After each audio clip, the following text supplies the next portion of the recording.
Muy buenas noches a todos. Yo soy Elide Barreiro, abogado laboralista. La noche de hoy vamos a continuar con el tema que dejamos inconcluso acerca de la libertad sindical en México. Y el video anterior, la primera parte, se dedica a tratar de definirla y saber cuáles son las formas en las que el trabajador en lo individual y en lo colectivo puede ejercer esta libertad sindical.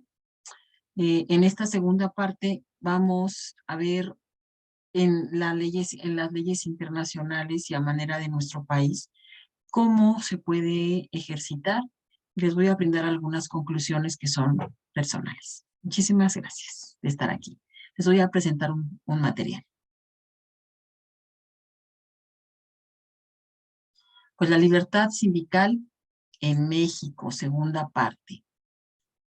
Bueno, vamos a comenzar hablando acerca de las leyes internacionales que nos brindan la posibilidad de tener esta libertad sindical, aparte de nuestra Constitución. Pero vamos a comenzar hablando de ellas, que es el Convenio 87 y el Convenio 98 de la Organización Internacional del Trabajo. Es importante resaltar que existen diversos convenios y tratados internacionales suscritos por México y ratificados por el Senado de nuestra República en términos de lo dispuesto por nuestra Constitución, mismos que son obligatorios desde la ratificación y el Convenio 87 de la Organización Internacional del Trabajo, que trata sobre la libertad sindical, de fecha 17 de julio de 1948 y que fue ratificado por nuestro país el 4 de julio de 1950. Fíjense, entrando en vigor en esa misma fecha para nuestro país. El Convenio 87 sobre la libertad sindical y la protección del derecho de sindicación se ratificó por México garantizando el libre funcionamiento de las organizaciones de trabajadores independientes, que sean independientes de los empleadores, y consagró 4 principios fundamentales de la libertad sindical, que son, primero, de los grandes derechos que nos otorga esta libertad sindical de todos los ciudadanos. El primero, la libertad de redactar nuestros estatutos y reglamentos administrativos, que la letra dice así: las organizaciones de trabajadores y de empleadores tienen el derecho de redactar sus estatutos y reglamentos administrativos, el de elegir libremente sus representantes, el de organizar su administración y sus actividades, así como el de formular libremente su programa de acción. Muy importante, porque nosotros pensamos que debemos seguir una línea, no, ni de partidos políticos, ni de nuestro gobierno, y mucho menos de nuestros empleadores. Nuestro segundo gran ejercicio de libertad, de esta libertad colectiva, es el elegir libremente a nuestros representantes. En México se instituye el voto libre, directo, secreto de los trabajadores para las elecciones de sus mesas directivas, de sus representantes. Es importante que todos los trabajadores deben saber que tienen esta libertad de ejercicio y que no puede ser coartada por nadie. Y que este voto debe ser secreto, que tienen la libertad de hacerlo secreto. También, para elegir sus organizaciones y su administración libremente, a la letra dice que los trabajadores y los empleadores, sin ninguna distinción y sin autorización previa, tienen el derecho de constituir las organizaciones que estimen convenientes, así como de afiliarse a estas organizaciones, con la sola condición de observar los estatutos de las mismas. ¿Sí? Solo nosotros nos organizamos, ponemos las reglas y nosotros nos apegamos a las reglas. Formular un programa de acción cuyo ejercicio las autoridades y los patrones se tendrán que abstener de la intervención. En el artículo 2 nos dice que las autoridades públicas deberán abstenerse de toda intervención que tienda a limitar este derecho o a entorpecer su ejercicio legal. El convenio 98, punto y aparte, el convenio 98 nos dice que sobre este derecho de sindicación y de la libre negociación colectiva, Debe ser total, absolutamente libre el sindicato. No debe de tener línea ni tampoco prestarse a malos manejos. Bueno,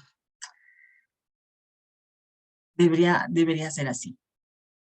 Se ratificó por México el Convenio 98 el 23 de noviembre del año 2001. En el artículo primero se establece que los trabajadores deberán gozar de adecuada protección contra todo acto de discriminación tendiente a menoscabar la libertad sindical en relación con su empleo. Dicha protección deberá ejercerse especialmente contra todo acto que tenga por objeto sujetar, fíjense, sujetar el empleo de un trabajador a la condición de que no se afilie a un sindicato o de que se afilie a él o dejar de ser miembro. No debemos ponerle o permitir que se le impongan reglas de ejercicio de sus libertades a los trabajadores. También, despedir a un trabajador o perjudicarlo en cualquier forma a causa de su afiliación sindical o de su participación en actividades sindicales fuera de las horas de trabajo o con el consentimiento del empleador durante las horas de trabajo. No se le puede dar, coartar la libertad al trabajador, debe de poder ejercer sus derechos de manera libre.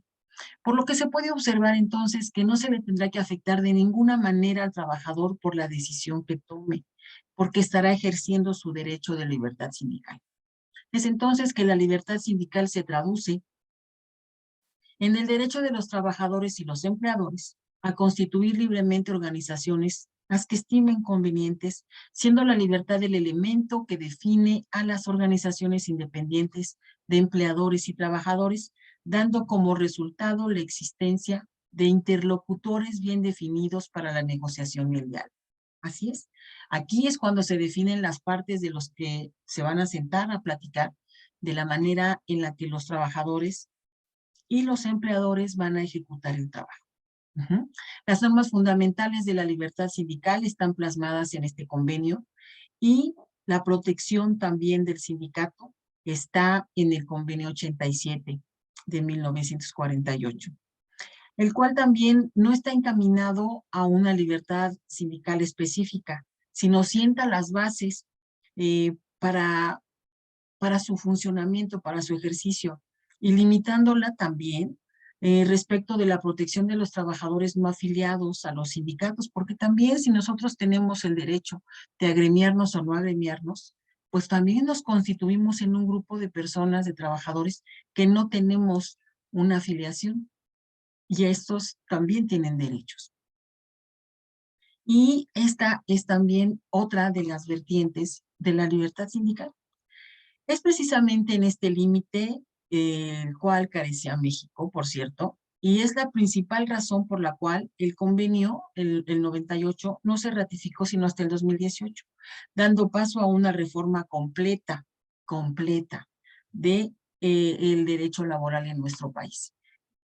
Con las leyes emitidas, las reformas emitidas el 1 de mayo del 2019. Ahora vamos a hablar de algo sumamente importante dentro de esta libertad, que es las cláusulas de admisión y de exclusión. En virtud de la libertad sindical, encontramos lo que se ha denominado como cláusulas de admisión y cláusulas de exclusión, que pueden pactarse en las relaciones laborales entre el patrón y el sindicato. En los contratos colectivos de trabajo se da un acuerdo entre el patrón y el sindicato para establecer las condiciones con las que se van a regir las relaciones de trabajo. Por tal motivo, los contratos colectivos suelen estipular entre estos dos sujetos diversos tipos de cláusulas. El maestro Miguel Bermúdez Cisneros nos menciona que hay cláusulas normativas, cláusulas de extensión, cláusulas de seguridad social y otras más, pero entre estas se dividen entre las cláusulas de exclusión y las cláusulas de inclusión. Cláusula de inclusión es aquella mediante la cual el sindicato adquiere la facultad de ser el único proveedor de la mano de obra que requiera la empresa, la que se obliga a dar aviso al sindicato a fin de que éste determine a la brevedad quiénes serán los nuevos trabajadores, los que cubran esa necesidad de mano de obra. La cláusula de exclusión, en contrario sensu a la anterior, es con la que el sindicato adquiere la facultad, en un dado caso, de pedir o obligar a la empresa el retiro definitivo de determinado trabajador que por faltas graves al orden estatutario sindical hubiera merecido tal sanción a juicio de la Asamblea Sindical. Esto ya tiene reformas. Respecto de estas cláusulas de inclusión y exclusión, hoy en día existen argumentos a favor y en contra. Y en virtud de que algunos argumentan que atentan contra la unidad sindical o bien que no permiten un pluralismo. Cierto. De aquí se podría hacer un debate amplio. Hay gente que sigue estando a favor de las cláusulas de inclusión y de exclusión, otros que no. Sin embargo, nosotros ya tenemos una reforma que define estos parámetros. Ahora vamos a platicar rápidamente en el ejercicio de las libertades de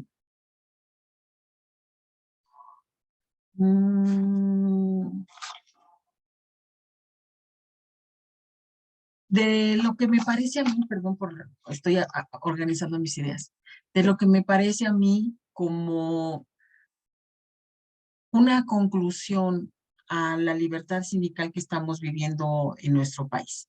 En primer lugar, en el derecho mexicano existen diversas contradicciones relativas a la libertad sindical, toda vez que el convenio 87 de la OIT, que fue ratificado por México, no se cumple en la práctica.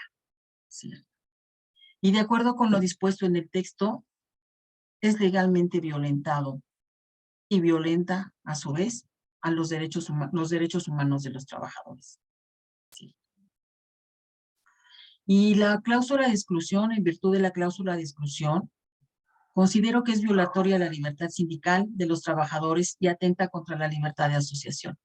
Y podemos observar que si bien en México ha ratificado convenios como el 87 y el 98 con la Organización Internacional del Trabajo, respecto a la aplicación de los principios de derechos de sindicalización y negociación colectiva, México solo hasta el momento en que se comprometió con en el Tratado de Libre Comercio, se pusieron sobre la mesa estos temas, pero no se han analizado a fondo y no respetamos los convenios. Y esperemos que ahora con el tratado internacional, con este tratado internacional de comercio, pues podamos llevar a cabo más al pie de la letra estas ratificaciones. Considero que deja excluido al trabajador que no forma parte del sindicato y al patrón lo deja sin poder decidir si sus trabajadores se pueden ingresar al servicio o no. Estas cláusulas hacen que no llegue el mejor personal, que no se ocupe esa fuente de trabajo de una manera óptima con un perfil bien establecido. Y siempre debe ser el mejor el que ocupe, o el idóneo el que ocupe un puesto de trabajo. Y con estas cláusulas de inclusión y de exclusión, yo personalmente considero que no se logra. Y los departamentos de recursos humanos en todo el país tienen estos problemas. Porque por un lado la empresa tiene que, pues, respetar la ley, y por otro, pues tiene que producir, porque para eso está, para producir. Les agradezco mucho que hayan escuchado mis ideas, estos breves análisis sobre estos temas que son fundamentales porque nuestro país está viviendo una nueva época sindical. Esperemos que con la aplicación de la reforma, con estos nuevos entes laborales, federales y locales, se pueda llevar a cabo el respeto de una manera más íntegra de los trabajadores, de estos derechos laborales que son tan vejados, tan olvidados. Inclusive dentro de la rama de los abogados no les gustan, no están de acuerdo con los derechos humanos muchos abogados. Entonces, pues yo les agradezco mucho que estén aquí. Vamos a tratar de ir desenvolviendo pues esta aplicación, esta evolución en nuestro país. Y les agradezco mucho su atención, que hayan estado aquí conmigo. Muy buenas noches, yo soy Elide Barreiro, abogado laboral. Muchas gracias.